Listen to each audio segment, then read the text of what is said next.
तो हेलो दोस्तों, आप सभी लोगों का स्वागत है आपके अपने यूट्यूब चैनल सक्सेस ट्यूशन सीखे सर में। और दोस्तों मैं हूं चंद्रपुल सर। दोस्तों आज की इस वीडियो में मैं लेकर के आया हूं आप लोगों के लिए काफ़ी ही बेहद टॉपिक VVI मैथ का दोस्तों ऑब्जेक्टिव क्वेश्चंस, जो कि आपको सीधे बोर्ड से लड़ेगा। तो चलिए, यदि हाँ आप भी 50 में 50 दोस्तों लाना चाहते हैं तो इस वीडियो को पूरा देखें, शुरू से लेकर के अंत तक जरूर देखें, मज़ा आने वाला है। और यही प्रश्न दोस्तों बोर्ड में पूछेगा और यही टाइप रहेगा। तो चलिए, अभी तक इस चैनल को सब्सक्राइब नहीं किए हैं तो चैनल को लाल बटन को दबा के सब्सक्राइब कर लें और बेल आइकन को भी दबा दीजिए, जिससे कि मैं अगर जितना भी और नया नया वीडियो लेकर के आऊँगा तो उसका नोटिफिकेशन आप तक सबसे पहले मिलेगा। तो चलिए दोस्तों, क्लास को स्टार्ट करते हैं और देखते हैं कि आज का जो फर्स्ट प्रश्न है क्या कर रहा है। देखिए, फर्स्ट प्रश्न है दोस्तों, साइन इनवर्स √3/2 का मुख्य मान कहता है दोस्तों, यानी कि the principal value of sine inverse √3/2 is, यानी साइन इनवर्स √3/2, यही दोस्तों इसका जो है मुख्य मान पूछ रहा है, प्रिंसिपल वैल्यू। तो दोस्तों प्रिंसिपल वैल्यू प्राप्त करने के लिए हम लोग क्या करते हैं, देखिए साइन इनवर्स इनटू, अब देखते हैं कि साइने में कितना डिग्री के मान √3/2 होता है। यानी दोस्तों बाहर में जो निष्पत्तियाँ होगा उसी में देखेंगे, साइन है तो साइने में देखेंगे कि साइन कितना डिग्री का मान √3/2 होता है।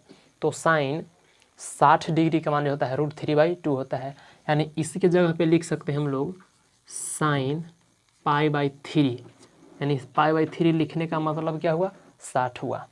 तो देखिए साइन साइन कैंसिल हो जाता है दोस्तों, क्या बच जाएगा, π/3। यही दोस्तों आपका जो है आंसर हो गया, यानी कि जो आपका ऑप्शन जो डी है बिल्कुल सही हो जाएगा। सिंपली दोस्तों आप डी पे टिक कर लेंगे। तो चलिए आज का जो नेक्स्ट क्वेश्चन है देख लेते हैं, सिंपली आप लोग भी टिक कर लेंगे। तो नेक्स्ट क्वेश्चन कहता है कि इफ़ 2x - y, यानी दोस्तों मैट्रिक्स है। देखिए क्या कर रहा है इसे, 2x - y 3 5 यहाँ दिया हुआ है y। अब देखिए इक्वल टू दिया हुआ है 6 5 3 - 2। देखिए इस तरह से है। तो दोस्तों अब कह रहा है कि इफ़ ये दिया है इक्वल देन x, यानी कि x का मान पूछ रहा है, तब x का मान क्या होगा। तो देखिए, तो x का वैल्यू पूछ रहा है तो सबसे पहले हम लोग क्या करते हैं कि जब बीच में इक्वल का चिन्ह हो और दो मैट्रिक्स अगर बराबर के, यानी बराबर के चिन्ह हो बीच में और मैट्रिक्स दिया हुआ है, तो संगत अवयव दोस्तों बराबर होते हैं, यानी तुलना हम लोग करते हैं तो उनके जो संगत अवयव होते हैं बराबर होते हैं। यानी पहला अवयव इसी के पहला अवयव के बराबर होता है, इसीलिए 2x - y = 6 कर देंगे। अच्छा, अब देख रहे हैं कि इसके इस अवयव, यानी कि यह जो है a2 अवयव है, a2 है, तो इसका भी a2 के बराबर होगा ना। तो देखिए यानी कि यह इसके बराबर होगा, यानी कि y = -2 मिलेगा। दोस्तों जब हमको y का वैल्यू मिल गया तो हम लोग x का मान प्राप्त कर सकते हैं। तो देखिए यहाँ पे y का मान रख देंगे इसमें, तो क्या होगा 2x। देखिए y का मान कितना है, -2 रखना है, तो पहले से माइनस था और ये माइनस आएगा तो ये प्लस हो जाएगा, 2 = 6। तो क्या हो जाएगा 2x = 2 प्लस में इधर आएगा तो माइनस में, अर्थात 4। अब कट जाएगा 2 दूना 4, तो x का मान कितना आ गया 2। यानी कि दोस्तों x का ही वैल्यू पूछ रहा था, यदि y का पूछता तो कितना हो जाता -2, लेकिन x का पूछा है तो x का कितना हो जाएगा, प्लस में 2 होगा। यहाँ ऑप्शन में जो है दिया हुआ नहीं है और मिस्टेक से लगता है छूट गया है। तो चलिए इसका आंसर बिल्कुल दोस्तों राइट हो जाएगा, प्लस में 2x का मान और y का मान -2 हो जाएगा। अब देखते हैं हम लोग नेक्स्ट क्वेश्चन। दोस्तों नेक्स्ट जो प्रश्न है कह रहा है यहाँ पर कि d sin inverse x plus cos inverse x बटा dx, यानी इसका दोस्तों अवकलन क्या होगा। यानी ऑप्शन में दिया हुआ है, आपको मैं बताना चाहूँगा। ए ऑप्शन दिया गया है 0, बी ऑप्शन है 1 और सी ऑप्शन है π/2 और डी ऑप्शन है 1/√(1 - x²। दोस्तों यही 4 ऑप्शन आपके पास दिया हुआ है। तो देखिए sine inverse x plus cos inverse x बराबर आपको याद होगा कि π/2 होता है। और दोस्तों π/2 जो है एक अचर संख्या है और अचर संख्या का जो अवकलन होता है हमेशा शून्य होता है। तो यानी कि देखिए d और इसका मान होता है π/2 और dx। तो दोस्तों ये तो हो गया अचर संख्या, और अचर संख्या का जो अवकलन होता है शून्य होता है, 0 होता है, यानी कि जो आपका ऑप्शन ए है बिल्कुल सही हो जाएगा। तो चलिए अब हम लोग बढ़ते हैं नेक्स्ट क्वेश्चन की ओर और देखते हैं दोस्तों कि नेक्स्ट जो क्वेश्चन है क्या कह रहा है।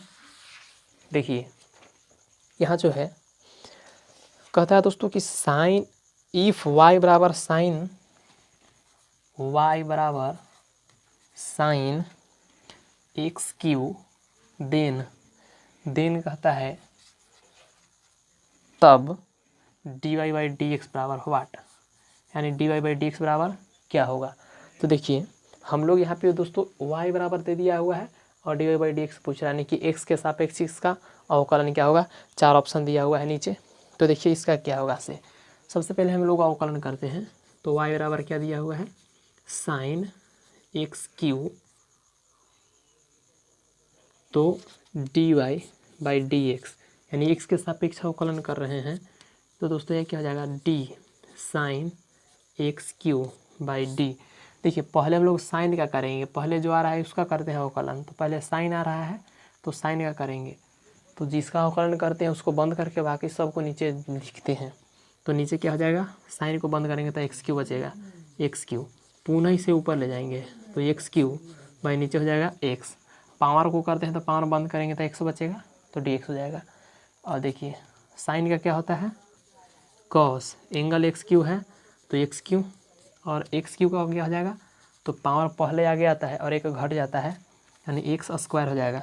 तो इसको हम लोग लिख सकते हैं 3x² कॉस एक्स क्यू। यही दोस्तों आपका जो है आंसर हो गया। तो देखिए यह जो ऑप्शन है सी में है दोस्तों, बिल्कुल ऑप्शन सही है, यानी 3x² कॉस एक्स क्यू, यानी कि जो आपका ऑप्शन सी है बिल्कुल सही हो जाएगा। चलिए दोस्तों अब हम लोग बढ़ते हैं अगले प्रश्न की ओर और देखते हैं कि आगे जो प्रश्न है। तो देखिए दोस्तों नेक्स्ट क्वेश्चन है इफ़ y बराबर tan²x, यानी दिया हुआ है कि यदि y बराबर tan²x, y बराबर tan²x तो कहता है यहाँ पर कि dy/dx बराबर व्हाट, यानी तो कहता है कि dy/dx बराबर व्हाट। देखिए यानी देन, तो देन में क्या होता है तो इसका मैंने मान पूछ रहा है दोस्तों, तो बस इसका भी अवकलन कर लेना है। तो चलिए आप लोग को दिखाई नहीं दे रहा है, देखिए नीचे लिख देते हैं tan² है देन dy/dx बराबर व्हाट, क्या होगा इसमें से। तो यानी कि अवकलन पूछ रहा है तो इसको अवकलन करेंगे तो क्या हो जाएगा एक्स के सापेक्ष अवकलन करेंगे तो dy/dx। तो पहले दोस्तों हम लोग पावर का अवकलन जानते हैं कि पहले किसका होता है पावर का, तो जिसका अवकलन करते हैं उसको बंद करके जो भी बचता है उसको सब के नीचे उतार देते हैं, तब तक ऐसा ऊपर नीचे करते हैं जब तक नीचे dx ना मिल जाए। तो देखिए d, तो पावर बंद करेंगे तो tan x बचेगा, तो नीचे हो जाएगा tan x into tan x को पुनः ऊपर ले जाएंगे तो tan का अवकलन करेंगे तो बचेगा x, तो नीचे हो जाएगा dx, आ गया dx नीचे, यानी तब तक दोस्तों ऊपर नीचे करेंगे जब तक नीचे dx ना मिल जाए। तो चलिए dx मिल गया, छोड़ देंगे इससे। तो tan का क्या होता है पावर का पहले करेंगे तो पावर पहले आगे आता है, इसके बाद पावर में एक घटा देते हैं तो 2 में से 1 घटाएंगे तो 1 होगा, तो चलिए tan x होगा इंटू tan का क्या होता है दोस्तों sec²x। तो यही जो है आपका आंसर हो गया, यानी कि दोस्तों जो आपका ऑप्शन डी है बिल्कुल सही हो जाएगा, 2 tan x sec²x, यानी कि जो डी ऑप्शन है बिल्कुल सही हो जाएगा। तो चलिए दोस्तों अब हम लोग देखते हैं नेक्स्ट क्वेश्चन। तो अगला प्रश्न कहता है कि the solution of the differential equation dy/dx = x/y is, यानी कहता है कि अवकल समीकरण dy/dx बराबर x/y का हल है। देखिए dy/dx बराबर x/y का हल है, यही पूछ रहा है दोस्तों। यदि अवकल समीकरण से इस तरह का कभी भी आपको प्रश्न आएगा तो आप एक ही काम करना है आपको कि x के तरफ dx को ले जाएंगे, यानी dx के तरफ x वाले पूरा टर्म को ले जाएंगे और y के तरफ dy वाले टर्म को लेके जाएंगे, यानी कि दोनों को अलग अलग करेंगे। तो देखिए यहाँ पर y है और यहाँ dy है, तो dy के तरफ y वाले टर्म को ले जाएंगे तो y dy हो जाएगा इक्वल टू x की तरफ dx वाले टर्म को ले जाएंगे तो x dx हो जाएगा। अब जब इस तरह से अगर सज जाए यानी x वाला dx की तरफ और y वाला dy की तरफ, तो अब क्या करेंगे, दोनों तरफ इंटीग्रेशन करेंगे, समाकलन कर देते हैं। तो देखिए समाकलन करते हैं तो y dy equal to x dx हो जाएगा। तो पावर में दोस्तों समाकलन करते हैं कैसे, पावर में जितना रहता है उसमें एक जोड़ते हैं, उतना ही से भाग करते हैं। देखिए जोड़ देंगे इक्वल टू x² और एक कांस्टेंट डाल देते हैं क्या, c, तो c हो गया। अब देखिए तो हम लोग इसको इधर ले आएंगे, यानी कि ये क्या है, तो c दोस्तों या k भी लिखेंगे, तो यहाँ ऑप्शन में k के रूप में दिया हुआ है तो हम लोग क्या करेंगे, k ही लिखते हैं। अब देखिए ये जो है इसको इधर लाएंगे तो y² माइनस, इधर प्लस में इधर आएगा तो माइनस में हो जाएगा, यानी x² इक्वल टू बचेगा k। तो अब देखिए एलसीएम लेंगे तो 2 और माइनस भी कॉमन ले लेंगे ऊपर से, तो जब माइनस कॉमन लेंगे तो x² हो जाएगा प्लस में और y² हो जाएगा माइनस में, बराबर इधर क्या होगा k। दोस्तों -2 है इधर, तब भाग में 2 इधर आएगा, गुना में हो जाएगा, तो x² minus y² equal to -2k हो जाएगा। तो दोस्तों k के साथ एक और कांस्टेंट आ गया, इसलिए हम लोग k1 मानते हैं, k1। तो अब क्या हो जाएगा, x² minus y² equal to k, जहाँ लिख देते हैं हम लोग कि जहाँ -2k1 इक्वल टू क्या है, k है, ये लिख देते हैं। यानी कि यही दोस्तों आपका जो है बिल्कुल राइट आंसर हो गया, यानी कि जो आपका ऑप्शन बी है बिल्कुल सही है। तो चलिए बढ़ते हैं अगले प्रश्न की ओर। तो अगला प्रश्न कहता है दोस्तों कि कहता है कि dy प्लस y यानी कहता है कि रैखिक अवकल समीकरण का dy/dx plus y sec² x बराबर tan sec² x का समाकलन गुणांक है। तो चलिए दोस्तों समाकलन गुणांक आखिर क्या होता है, तो देखिए आपको अवकल समीकरण दिया हुआ रहेगा, आपका जो है अवकल समीकरण दिया हुआ रहेगा, तो यहाँ पे दिया हुआ है dy/dx plus y sec² x equal to tan x into sec² x यही कहता है, और इसका समाकलन गुणांक कहता है। दोस्तों समाकलन गुणांक का सूत्र होता है कि जब dy/dx प्लस py बराबर q अगर इस रूप में अगर दोस्तों रहता है, यदि इस रूप में अवकल समीकरण देता है, तो देखिए समाकलन गुणांक दोस्तों बहुत इंपॉर्टेंट है। समाकलन गुणांक को हम लोग IF के द्वारा सूचित करते हैं, IF। देखिए IF, तो IF बराबर होता है e के पावर p dx, यानी e के पावर में p dx समाकलन होता है, यही समाकलन गुणांक होता है।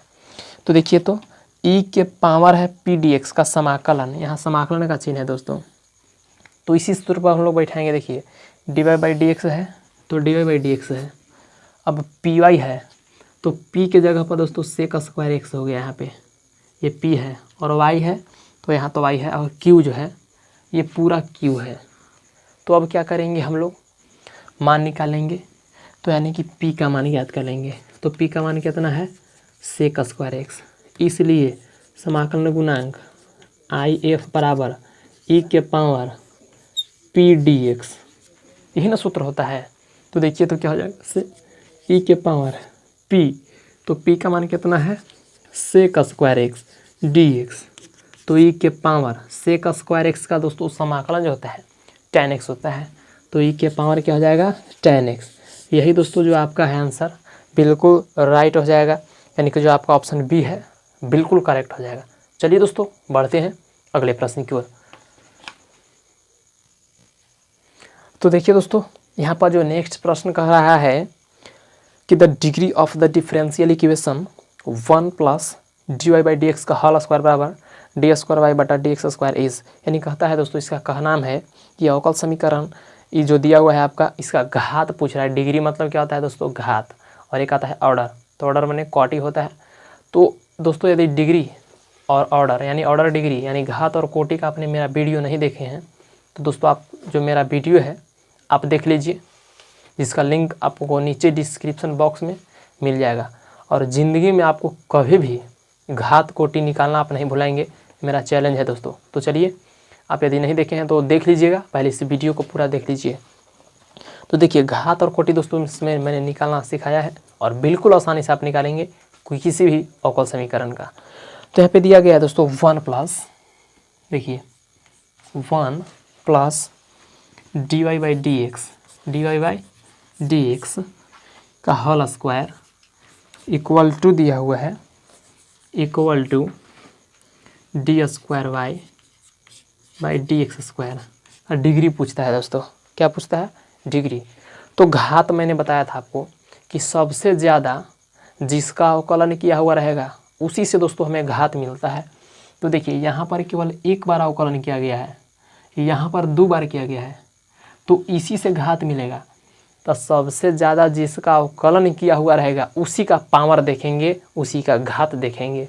तो इसका देखिए पूरा के घात कितना है दोस्तों? 1 है। पूरा के घात कितना है? 1 है। तो इसका जो घात आंसर यानी कि डिग्री का ऑप्शन जो होगा ये होगा ऑप्शन जो बिल्कुल है सही है दोस्तों, 1 होगा इसका आंसर। तो चलिए बढ़ते हैं दोस्तों हम लोग अगले प्रश्न की ओर। तो बहुत ही मज़ा आ रहा होगा आपको और बिल्कुल दोस्तों आपको बोर्ड में यही सब प्रश्न आने वाला है। वीडियो को आप पूरा देखिए और गर्दा उड़ा के आइए। तो देखिए 17 यानी कि जो नेक्स्ट क्वेश्चन है दोस्तों, तो कहता है कि अवकल समीकरण डी स्क्वायर वाई बटा d x square plus x cube into d y बटा डी एक्स का होल क्यूब बराबर एक्स के पावर 4 की कोटि पूछता है दोस्तों। अब यहाँ कोई पूछ दिया ऑर्डर, कोटि पूछ रहा है। तो देखिए अवकल समीकरण क्या है वो, देखिए अवकल समीकरण है d square y by d x square, इसके बाद है प्लस में है x cube d y by d x का होल क्यू, इसके बाद दे रखा है एक्स के पावर 4 का ऑर्डर पूछता है दोस्तों। ऑर्डर क्या होगा? देखिए ऑर्डर मतलब दोस्तों हम अभी बताया आपको कि कोटि होता है, तो कोटि पूछ रहा है यानी कि सबसे ज़्यादा बार, यानी सबसे ज़्यादा बार जितना ज़्यादा बार अवकलन किया हुआ रहेगा वही उसका दोस्तों उस अवकल समीकरण का कोटि होता है। तो बताइए इसमें आप कि सबसे ज़्यादा बार कई बार अवकलन किया गया है। तो यहाँ देखिए यहाँ 1 बार किया गया है, यहाँ दोस्तों यहाँ देखिए तो यहाँ पर 1 बार किया गया है अवकलन, यहाँ पर 2 बार किया गया है। तो सबसे ज़्यादा बार 2 बार अवकलन किया गया है। तो जितना बार किया हुआ अवकलन रहेगा सबसे ज़्यादा बार वही कोटि होता है। यानी कि दोस्तों इसका कोटि हो जाएगा, कोटि कितना हो जाएगा? 2, क्योंकि सबसे ज़्यादा बार कई बार किया गया है? 2 बार। तो इसका जो ऑप्शन है दोस्तों बिल्कुल आपका जो है बी सही हो जाएगा। चलिए अब हम लोग देखते हैं नेक्स्ट क्वेश्चन। कहता है कि बिंदु 102 का स्थिति सदिश है, बिंदु 102 का स्थिति सदिश है, यानी दोस्तों यानी पोजीशन वेक्टर जिसको हम लोग कहते हैं, यानी कि the position vector of the point 102 is. तो इसका दोस्तों आंसर जो होगा, ध्यान देंगे, जब भी हम लोग पोजीशन वेक्टर निकालते हैं यानी स्थिति सदिश ज्ञात करते हैं वो हम मूल बिंदु से ज्ञात करते हैं। तो मूल बिंदु क्या होता है? 0 0। तो 0 0 से हम लोग ज्ञात करते हैं, तो 0 0 0 यही होता है मूल बिंदु ना। तो क्या होता है देखिए इसके साथ में केवल आई कैप, जे कैप और के कैप लगाते हैं। यानी देखिए केवल अगर डायरेक्ट आप निकालना चाहेंगे देखिए कैसे होता है, ऐसे इसके साथ आई कैप, इसके साथ जे कैप, इसके साथ के कैप लगा दीजिए। तो आई कैप हो जाएगा प्लस हो जाएगा जे कैप, 0 जे कैप प्लस 2 के कैप। यही दोस्तों आपका जो हो गया, क्या हो गया? पोजीशन वेक्टर यानी स्थिति सदिश हो गया दोस्तों। यानी देखिए यहाँ पे जो ऑप्शन हो जाएगा आपका आई प्लस 2 के, चूँकि यह तो 0 है तो 0 से मल्टीप्लाई होगा तो 0 हो जाएगा, इसलिए आई कैप और प्लस हो जाएगा 2 के कैप। यही दोस्तों ऑप्शन में आपका दिया हुआ है। अगर इस तरह से भी होता तो ये भी होता, लेकिन आपको इस रूप में दिया हुआ है तो इसका आंसर जो हो जाएगा आपका बिल्कुल डी सही हो जाएगा। यानी कि आई प्लस 2 के कैप, i प्लस 2 के कैप। तो चलिए दोस्तों बढ़ते हम लोग अगले प्रश्न की ओर। तो देखिए नेक्स्ट क्वेश्चन कह रहा है कि 7i cap minus 2j cap और कहता है प्लस के कैप का, यानी दोस्तों इसका कहता है कि हाँ मॉडुलस पूछ रहा है दोस्तों, यानी कि इसका मापांक पूछ रहा है। तो मापांक क्या होता है, सूत्र, यानी इस प्रकार का सदिश दिया हुआ है तो सूत्र होता है root under a square plus b square plus c square. यही दोस्तों मॉडुलस यानी कि मापांक होता है, मापांक। देखिए तो ये होता है ए का मान, ये होता है बी का मान, ये होता है सी का मान इसके आगे, यानी जो भी अचर संख्या से गुना रहता है आई जे के में वो ए बी सी का मान होता है। तो यहाँ देखिए ए का मान 7, बी का मान -2 और सी का मान 1 है ना। तो बैठा दीजिए, इसमें बैठा दीजिए। तो ए का मान 7, तो 7 का स्क्वायर प्लस बी का -2 तो -2 का स्क्वायर प्लस सी, तो सी 1 तो 1 का स्क्वायर। इसको हल कर लीजिए तो 7 का स्क्वायर कितना हो जाएगा 49, 2 का स्क्वायर कितना हो जाएगा 4, 1 का स्क्वायर 1। अब देखिए तो दोस्तों इसको जोड़ दीजिए, 9 4 13 और 1 14, 4 और 1 कितना हो जाएगा 5, यानी कि 9 6 के 54 होता है, 9 6 के 54, यानी इसको हम लोग तोड़ सकते हैं बराबर रूट अंडर 9 गुने 6, 9 का वर्गमूल कितना हो जाएगा 3√6, यानी कि जो आपका जो ऑप्शन है सी है बिल्कुल सही हो जाएगा। और सिंपली दोस्तों सी पे आप टिक कर लेंगे। दोस्तों इस तरह का प्रश्न आप गर्दा उड़ा दीजिएगा, ये मुझे आशा नहीं पूरा विश्वास है। तो बिल्कुल इस वीडियो में पूरा बन रहा है दोस्तों और पूरा का पूरा समझ में आएगा आपको। चलिए दोस्तों तो बढ़ते हैं अब हम लोग अगले प्रश्न की ओर और देखते हैं ये नेक्स्ट प्रश्न है क्या कह रहा है। तो चलिए दोस्तों यहाँ कह रहा है नेक्स्ट प्रश्न कि हाँ द स्केलर प्रोडक्ट ऑफ, यानी दो को दोस्तों वेक्टर दे दिया गया है, इसका क्या कह रहा है स्केलर प्रोडक्ट यानी कि अदिश गुणनफल पूछ रहा है। तो देखिए सबसे पहले हम लोग वेक्टर जो है वो लिख लेते हैं। तो 5i cap plus j cap और -3 के कैप है, एंड एक और दोस्तों दिया हुआ है सदिश 3i cap minus 4j cap और एक है प्लस 7 के कैप का दोस्तों अदिश गुणनफल पूछ रहा है। अदिश गुणनफल यानी कि डॉट प्रोडक्ट। तो देखिए इसका हम लोग डॉट प्रोडक्ट निकालेंगे तो 5i cap plus j cap -3 के कैप डॉट प्रोडक्ट ये है into 3i cap -4j cap plus 7 के कैप। अब क्या करते हैं इसमें इससे गुना और इसमें इससे गुना करके जोड़ का चिन्ह देते हैं। तो कीजिए 5 में 3 से करेंगे तो 15, दोस्तों जे में करेंगे तो कितना हो जाएगा -4 और के में करेंगे तो देखिए यहाँ प्लस में है यहाँ माइनस में है तो 7 या 21 हो जाएगा माइनस में। अब इसको हल करेंगे तो माइनस पहले जुट जाएगा तो कितना हो जाएगा 25 हो जाएगा। तो घट जाएगा तो कितना हो जाएगा 5 में से 5 गया 0 और 2 में से 1 चल जाएगा 1, वो भी निगेटिव होगा। यानी कि दोस्तों इसका जो स्केलर प्रोडक्ट होगा यानी कि अदिश गुणनफल जो होगा इसका -10 होगा, यानी कि जो आपका ऑप्शन बी है बिल्कुल करेक्ट हो जाएगा। सिंपली अभी पे टिक कर लेंगे। चलिए नेक्स्ट कहता है कि a डॉट बी बराबर 0 है तो, यानी यदि कह रहा है दोस्तों a डॉट बी बराबर 0 है तो क्या होगा। तो देखिए दोस्तों क्या होता है जब a डॉट बी 0 हो तो ऑप्शन से आप लोग मार दीजिएगा, यानी वेक्टर a वेक्टर b पर परस्पर लंब होता है, यानी a वेक्टर b पर क्या होता है दोस्तों लंब होता है। और ये प्रश्न की इस तरह से भी पूछता है कि कब दो सदिश परस्पर लंब होंगे, तब बोलेंगे कि जब उनका डॉट प्रोडक्ट यानी कि अदिश गुणनफल 0 होगा, 0 मिलेगा, तब उस कंडीशन में एक दूसरे पर सदिश क्या होते हैं लंब होते हैं। यानी दोस्तों जो आपका ऑप्शन ए है बिल्कुल करेक्ट हो जाएगा। देखिए आगे क्वेश्चन कर रहा है, कहता है कि i dot j equal to क्या होगा, वाट। ऑप्शन दिया हुआ है 4 दोस्तों। तो ये डॉट प्रोडक्ट है और डॉट प्रोडक्ट में जब एक समान और एक यानी कि देखिए एक आई रहेगा और एक जे रहेगा, यानी आई जे, जे के, आई के अगर इस तरह से डॉट प्रोडक्ट हो तो उस सभी का मान 0 होता है। आप याद रखेंगे हमेशा आई जे बराबर जे के है, और एक होता है दोस्तों के आई इक्वल टू 0 मिलता है, हमेशा मान 0 होता है। और यदि समान रहे, देखिए आई डॉट आई यानी i dot i equal to j dot j equal to k dot k, तो इसका मान 1 होता है। तो ऑब्जेक्टिव में दोस्तों इस तरह का प्रश्न पूछता है, कभी कभी क्रॉस पूछता है, तो क्रॉस के लिए भी कंडीशन होता है। तो देखिए नेक्स्ट जो क्वेश्चन है पूछ दिया है, यानी कि के क्रॉस जे बराबर क्या होगा।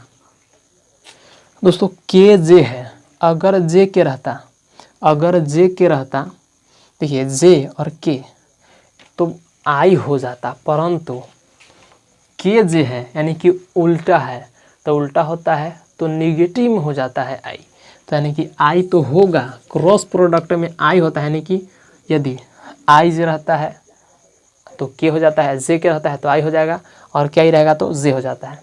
तो देखिए के जे है तो दोस्तों अपोजिट है, उल्टा है। देखिए के से जे पहुंच रहे हैं तो के से जे पहुंचेंगे यानी कि उल्टा होगा, तो उस कंडीशन में आई तो होगा लेकिन निगेटिव में होगा, यानी कि माइनस आई हो जाएगा। यानी कि दोस्तों इसका जो आंसर हो जाएगा डी हो जाएगा, बिल्कुल सही हो जाएगा। चलिए बढ़ते हैं हम लोग अगले प्रश्न की ओर और देखते हैं दोस्तों ये जो नेक्स्ट प्रश्न है क्या कहता है। तो क्या कहता है वाई अक्ष की दिक् को जाया, यानी कि the direction cosine of the y axis are. ध्यान देंगे वाई अक्ष की दिक् को जाया, वाई अक्ष की दिक् को जाया, दोस्तों इस तरह का यदि प्रश्न पूछता है तो हमेशा आप याद रखेंगे कि जिस अक्ष के बारे में कहेगा, यानी जिस अक्ष के बारे में चर्चा करेगा उसका मान 1 होगा, उसका वैल्यू 1 होगा। बाकी जो अन्य जो होता है y, यानी कि y के छोड़ क्या हो गया x अक्ष और z अक्ष, तो x और z का मान 0 0 होगा। तो देखिए y अक्ष कह रहा है तो x का मान 0, परंतु y कह रहा था y का मान होगा 1 होता है, हमेशा 1, और z का मान 0, यही आंसर हो गया। अगर ये x अक्ष कहता कि x अक्ष की दिक् को जाया तब क्या होता, तो x अक्ष की दिक् को जाया कहता तो x का मान होता, यानी x के आगे लिखते हैं, पहले x होता है, y होता है, z होता है, x y z इस रूप में होता है निर्देशांक। तो x का मान होगा 1, परंतु अन्य 2 0 0 होगा। पूछता है दोस्तों, फिक्स है, दिक् को जाया पूछेगा और ये एकदम बिल्कुल आएगा 1 नंबर की आपको। अब देखिए यही कहता y हो गया, x हो गया, z अक्ष की दिक् को जाया कहता, z अक्ष की दिक् को जाया, तो z अक्ष की क्या हो जाता, तो x y z होता है। तो देखिए z का मान तो होगा परंतु x और y का मान 0 0 होगा। देखिए 0 0 और z का मान 1, तो ये आपका आंसर हो जाता। कब, जब z अक्ष की दिक् को जाया पूछता तब। अब यदि y अक्ष की दिक् को जाया पूछता तो ये हो जाएगा, नहीं कि y का मान होगा अन्य 2 0 0 होगा। यहाँ पर x अक्ष की दिक् को जाया पूछता तो x का मान होता अन्य 2 0 0 होता। हो राहों में उनसे मुलाकात हो गई, राह में उनसे मुलाकात हो गई, जिससे डरते थे वही बात हो गई। आहा हा हा हा हा। चलिए दोस्तों देखते हैं हम लोग नेक्स्ट प्रश्न को। तो दोस्तों अगला जो प्रश्न कह रहा है कि बिंदुओं 2 3 4, ध्यान देंगे एक दिया हुआ दोस्तों 2 3 4 और कहता है, खूब मज़ा आ रहा ना है, देखते रहिए पूरा, देखिए वीडियो को दोस्तों, गर्दा उड़ा दीजिएगा आप ही, चैलेंज है। तो देखिए तो कहता है कि 2 3 4 बिंदु है और 8 - 3 8 है, यानी एक बिंदु 8 - 3 और एक 8 है, यानी 2 बिंदु दोस्तों दिया गया है और कहता है कहता है कि बिंदुओं 2, 3, 4 और 8 - 3, 8 को मिलाने वाले रेखाखंड का मध्य बिंदु का नियामक क्या होगा। तो हमेशा आप याद रखेंगे कि जहाँ भी मध्य बिंदु पूछेगा, मध्य बिंदु जहाँ भी पूछेगा उसका सूत्र होता है, यानी कि 2 निर्देशांक दे दें तो इसमें होता है x1 y1 z1, इसमें क्या होता है x2 y2 z2, इस तरह से। तो मध्य बिंदु का निर्देशांक होता है, मध्य बिंदु होता है x1, यानी क्या होता है x1 x2 by 2 comma y1 y2 by 2 comma z1 z2 by 2। यही दोस्तों आपका मध्य बिंदु का नियामक हो जाता है। तो बस बैठा दीजिए ना। देखिए इसको जोड़ दीजिए, फिर इसको जोड़ दीजिए 2 से भाग, फिर इसको जोड़ दीजिए 2 से भाग, तो क्या हो जाएगा यहाँ पर। तो 8 और 2 10, देखिए यहाँ पे क्या हो जाएगा 10/2 कॉमा 4, देखिए 3 प्लस में है माइनस में है, यानी 3 - 3 2 से भाग कॉमा 4 और 8 4 और 8 2 से भाग, यही आपको तो आंसर हो गया। तो 5 हो जाएगा। 3 में से 3 गया 0, तो 0 में 2 से भाग दीजिएगा तो 0 ना होगा। हाँ, अब 8 4 12, अब 12 में 2 से भाग दीजिएगा तो 6 होगा। यानी यही दोस्तों आपका जो है बिल्कुल करेक्ट आंसर हो गया। यानी कि जो आपका ऑप्शन कितना है 5 दोस्तों, ये 5 है, 506 यानी कि जो आपका ऑप्शन डी है बिल्कुल सही है। तो देखिए नेक्स्ट जो तो प्रश्न कह रहा है, अब कहता है कि तल, हाँ तल दोस्तों दे दिया यहाँ पे तल, यानी कहता है कि the direction ratio of the normal to the plane, यानी यहाँ क्या कह रहा है तल, यानी कि प्लेन कह रहा है 7x + 4y - 2z + 5 = 0। तो कह रहा है कि उसका जो दिक् अनुपात होगा क्या होगा। तो देखिए दिया गया है 7x + 4y - 2z + 5 = 0 का दिक् अनुपात पूछा है। हेलो ध्यान दीजिए, यहाँ देखिए इसका दोस्तों ये होता है, यह भी होता है, ये सी होता है, और वो क्या होता है। तो ध्यान दीजिए ABC यानी कि यही दिक् अनुपात है। तो A का मान 7, B का मान 4 और C का मान -2, तो दिक् अनुपात क्या हो गया ABC। तो ABC, तो A का मान कितना है 7 है, A का मान कितना है 7, B का मान 4 है और C का मान -2 है। यही तो आपको हो गया आंसर, यानी कि जो आपका ऑप्शन 7 4 -2, यानी जो आपका ऑप्शन बी है बिल्कुल सही हो जाएगा। तो चलिए देखते हैं दोस्तों अब हम लोग नेक्स्ट प्रश्न। तो चलिए इतना आप नोट कर लीजिए। तो चलिए दोस्तों यहाँ नेक्स्ट क्वेश्चन प्रोबेबिलिटी से आ गया, बहुत ही इंपॉर्टेंट है दोस्तों, और इस तरह का प्रश्न पूछता है। और यदि अभी तक आपने मेरा गणित का और वीडियो नहीं देखे हैं तो देख लीजिए, जो आपको ये पूरा चैनल में जाकर देख लीजिए, इसका जो चैनल है उस पर क्लिक कीजिए, आपको पूरा वीडियो आ जाएगा, उसमें लिखा हुआ रहेगा क्लास 12 मैथ VVI ऑब्जेक्टिव प्रश्न मिलेगा, आपको देख लीजिए, जिससे कि आपको कहीं भी और प्रॉब्लम नहीं हो। तो चलिए यहाँ कहता है दोस्तों प्रोबेबिलिटी से कि PA बराबर दिया है 3/8, यानी PA का मान दिया हुआ है कितना 3/8। अब आगे कहता है कि PB = दिया हुआ है 1/2। आगे कहता है कि PA इंटरसेक्शन B = कितना दिया हुआ है 1/4।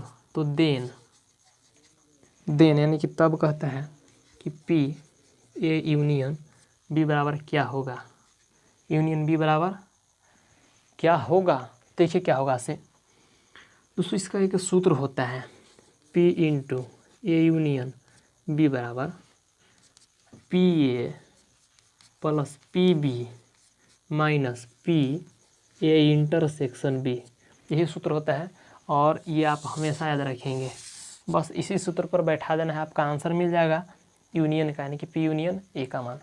तो इसका मान पूछ रहा है, तो पी ए का मान 3/8 प्लस पी बी का मान 1/2, पी ए इंटरसेक्शन बी का मान 1/4, तो -1/4।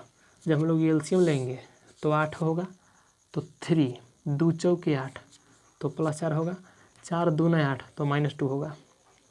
आगे देखिए 4 3 7, 4 3 7 में से 2 चला जाएगा दोस्तों, तो 5 होगा प्लस में 5 होगा और 8, यानी कि 5/8 इसका बिल्कुल आंसर हो जाएगा, यानी डी जो आपका ऑप्शन है बिल्कुल करेक्ट हो जाएगा। चलिए आज का जो दोस्तों सेकंड लास्ट क्वेश्चन है वो हम लोग देख लेते हैं। तो देखिए सेकंड लास्ट दोस्तों प्रश्न यहाँ का कहता है कि यदि ए बराबर दे दिया है 2 3 5 के का व्युत्क्रम प्राप्त नहीं होगा, यानी इसका व्युत्क्रम कब प्राप्त नहीं होगा, तो कहता है कि के का मान क्या होगा इसमें, यानी के का मान क्या होगा।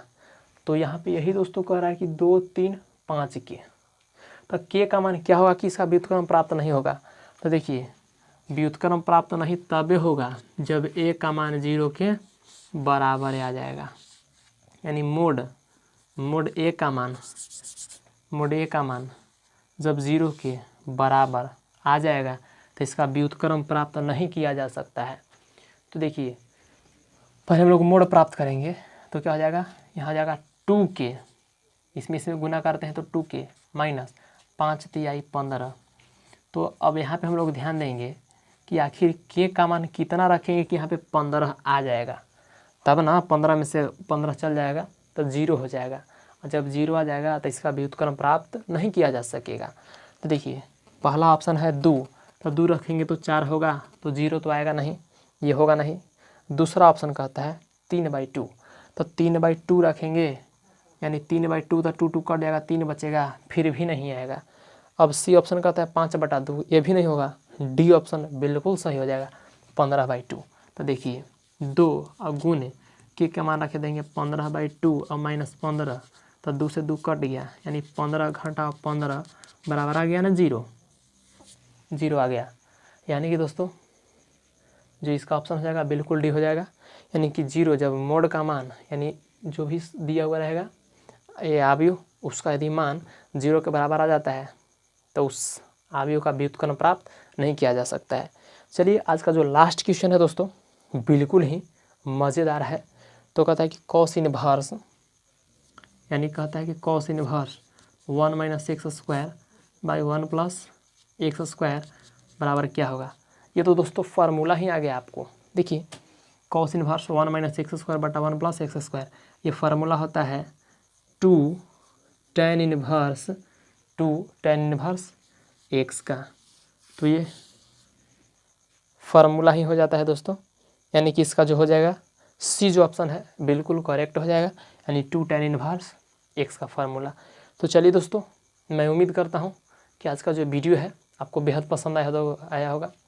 तो दोस्तों पसंद आया है तो कृपया इस चैनल को, नम्र निवेदन है आपसे, कृपया सब्सक्राइब कर लें, बेल आइकन को भी दबा दीजिए और अपने दोस्तों के पास भी जितना ज़्यादा हो सके शेयर कीजिए। तो फिर मिलते हैं आपसे हम अगले वीडियो में। तो आज के लिए बस इतना ही दोस्तों। जय हिंद, वंदे मातरम।